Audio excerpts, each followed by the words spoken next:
Welcome back to my channel. It's your girl Stephanie McKay. If this is your first time visiting my channel, once again, my name is Stephanie McKay. Thank you for stopping by. Today we're talking about Love and Hip Hop Miami Season 2, Episode 3 called Familiar Feuds. Now, I'm not gonna lie, when watching this episode, I didn't pay attention to maybe the first 10 minutes. I remember seeing Prince, whose storyline I really don't care about unless it's in relation to Bobby, and the guy with the wild dreads who I'm unfamiliar with and hasn't really shown me anything. And I believe I saw Young Hollywood. I don't care about him. And then Veronica Vega. Okay, so I'm gonna start with Veronica Vega. We see Veronica Vega meet with, I don't know what this, her label manager, her producer, I don't know. But they're in Atlanta, and she meets with him, and he basically talking about how they invested $1.96 million, $1.92 million, $1.9 something million in Veronica Vega's career. Where they invested at? Where they invested at? Because I haven't seen it. I haven't seen anything backing Veronica Vega as an artist. The most exposure that she has got in regards to her artistry is Love and Hip Hop Miami, which is something she got paid for that her peoples didn't have to pay Mona for, unless they did pay Mona. But then that would explain so much, because she's really not that interesting of a character. But besides that, that's what we know her from.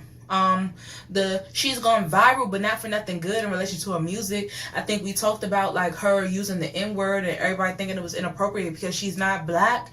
But besides that, I haven't seen $1.9 million worth of anything invested into her career, unless they basing that solely off of the music that she made in the studio. But in regards to getting her out there, like I don't even think I've seen a video on Worldstar of one of her music videos or anything like that. So I mean, maybe they put some stuff up on YouTube, but not $1.9 million worth of investment into her career. But I'm gonna take what they said, that really, she's really like, okay, I'm gonna work hard, I'm gonna work harder. So then we see her sit with her grandmother and her little sister, and at this point I feel like Love and Hip Hop is recycling storylines, because her storyline in regards to I'm grinding because I gotta support my family and my sisters and this is that and the third, it's very similar to Mariah Lynn's storyline, which is currently playing out on Love and Hip Hop New York as we speak. So it's kind of hard for me to receive, because at this point I'm tired. Everybody's working for their family. I'm working for my family, and I don't even do music. You know what I'm saying? I just got a regular old job, full time, trying to support my family. That's what we all doing. So, it's hard for me to feel sympathy for someone who's doing the same thing everyone else is doing, just in a different field. Maybe I'm just like, I can't relate, but it is what it is. But moving on past that, I remember seeing a scene with JoJo, and she's in her shop, and I do recall it was like clothes on the floor, and I was like, what the hell is going on? But apparently her father disassociated her, took all his money, took the business back. So basically she started from scratch. And I understand when you're building a business from scratch, it isn't going to be perfect, but I definitely wouldn't have clothes and stuff on the floor. It just isn't appealing. And considering that Love and Hip Hop is probably a catalyst for, or being used as an advertisement for your business, the last thing you would see is clothes on the floor. Okay, I don't care if I got to thumbtack the hose to the wall, it won't be on the floor because I want you to come in. But she had her little famous football player, her friend. These hoes use the word friends so loosely, so I don't know whether they friends or not. I'm gonna just take her words for it. But she has her friend there. She's styling him. I mean, he was cute. He had a nice smile. But JoJo's mom comes in and she's like, this is the type of guy you need. You don't need to be playing around with Pleasure P. Like, I don't see that going nowhere. He's not for you. And JoJo's like, stay in your lane, ma. I got this. Give him a chance. But the mom is like, he's the one. that was funny. I like seeing JoJo's mom. After that, I remember seeing, what's that man's name with the bad skin and the dreadlocks? What's his name? Gunplay. Okay, so Gunplay goes to see Kiara, and he bought her a kitten. Now, she's saying she wanted the kitten for 3 years, and he wasn't investing any energy into it, but now that they're broken up, he bought the kitten out the cut. And I personally feel like that is something V would do. If you don't know, V is my partner. That is something she would do. She, like, right now, I really want a puppy. If you speak to any of my close friends or V, anything, they will let you know that right now, more than anything, I want a puppy. Only because a baby would be too much for us in our household right now. So I really want a puppy. And I've been asking for a puppy since we've been living together. We've been living together for the past 3 years. Been asking for a puppy. She is not with it. She's like, no to the puppy. Right? So if she was to get caught up in something and the first thing she do is buy me a puppy, I'm going to be side-eyeing it too. Like, you just try to get me back. And she was right for calling him out on it. And what was funny to me when he was like, I've been tardy to the party. That line cracked me up because I automatically was like, Kim Zolciak will go down in history for tardy for the party. Candy Burris will go down in history for tardy for the party, and how much tardy for the party did for reality TV in general. Okay, so then Gunplay asked Kiara to go with him to New York. And she's like, I don't understand what I'm going to New York for. And then she's like, well, a change of scenery will be nice. And then basically, she's like, well, I don't want to sleep in the same bed with you. We're not together. And if she really wanted to put her foot down in regards to them not being together, she wouldn't go. But basically, Kiara and Gunplay are going to go to New York together. I'm sure we'll see that in an upcoming episode. But that's pretty much all that went on in the episode besides the whole Shay, Trina, Joy situation. And that's what I'm about to spend the rest of the time talking about.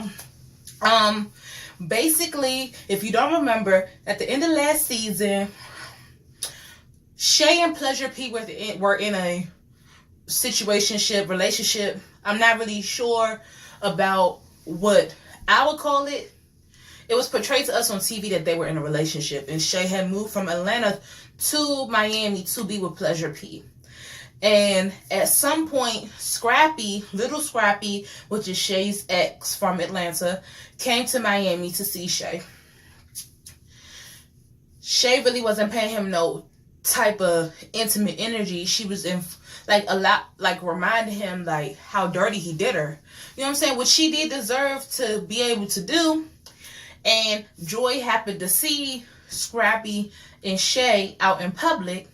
She then goes back to Pleasure P and lets him know, like, hey, I saw your girl out with Scrappy. Now, at this point, I don't know whether Joy was trying to be malicious in an attempt to, like, get Shay in trouble, or whether she was just making conversation, or whether she thought she was just looking out for Pleasure P.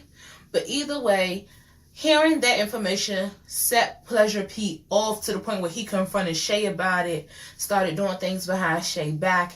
And once Shay found out and addressed Joy, it got confrontational to the point where they had the infamous scene where Shay is like on a table trying to pull Joy's hair off. It really did look like she was trying to pull her head off. Like she was pulling her over the table. As Joy being physically assaulted by someone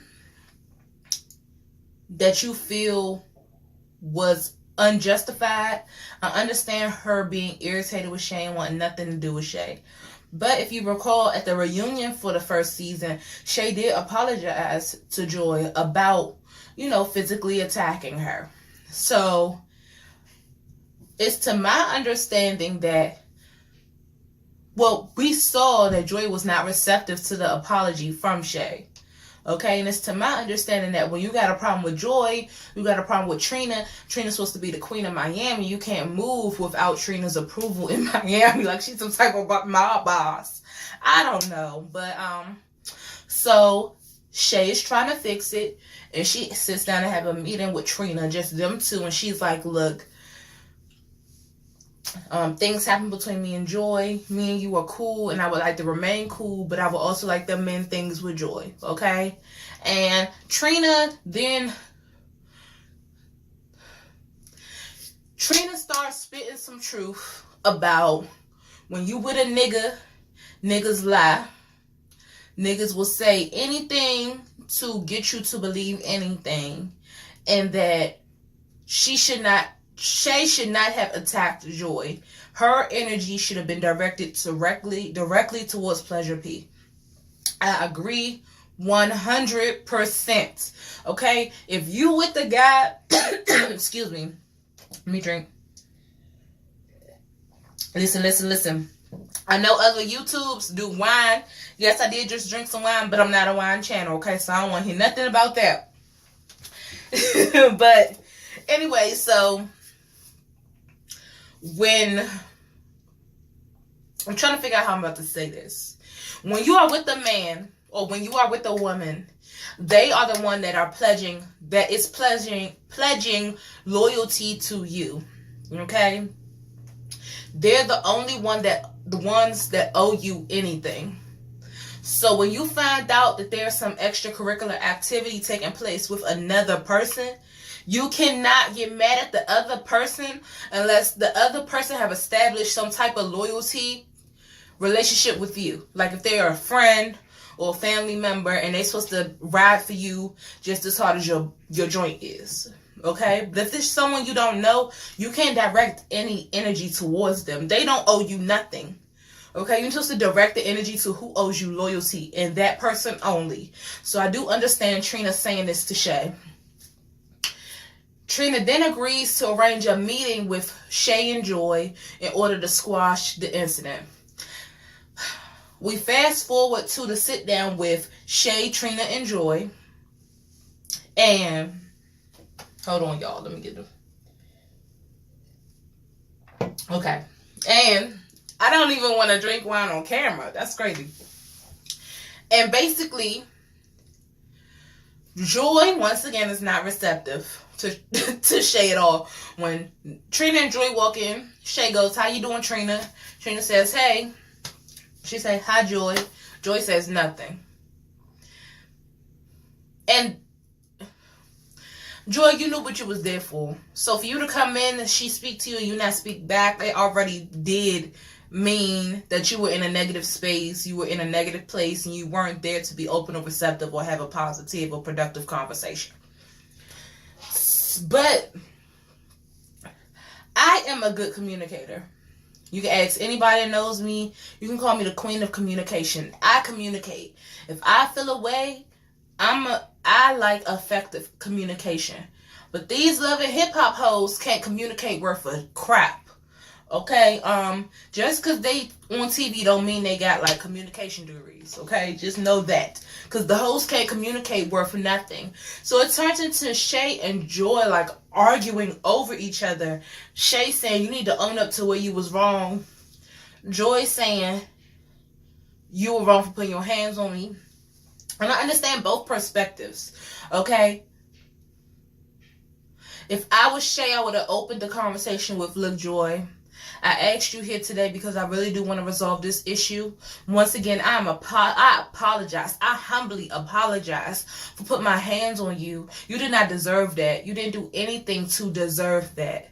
But I really would like to get you to understand what my mindset was at the time and what caused me to act in that manner." Boom. You're once again accepting responsibility.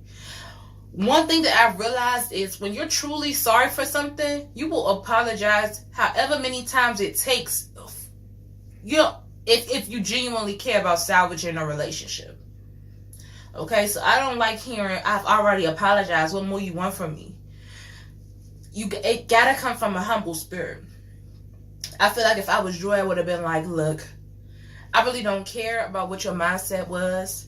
I cannot get past you putting your hands on me. And I truly only came here because Trina is the reason I'm on the show." communication.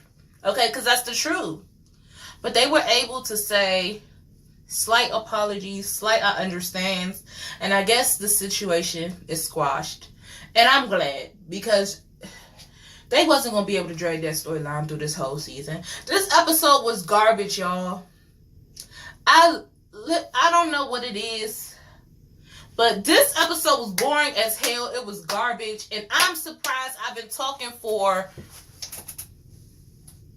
16 damn minutes about it. That's how garbage the show was.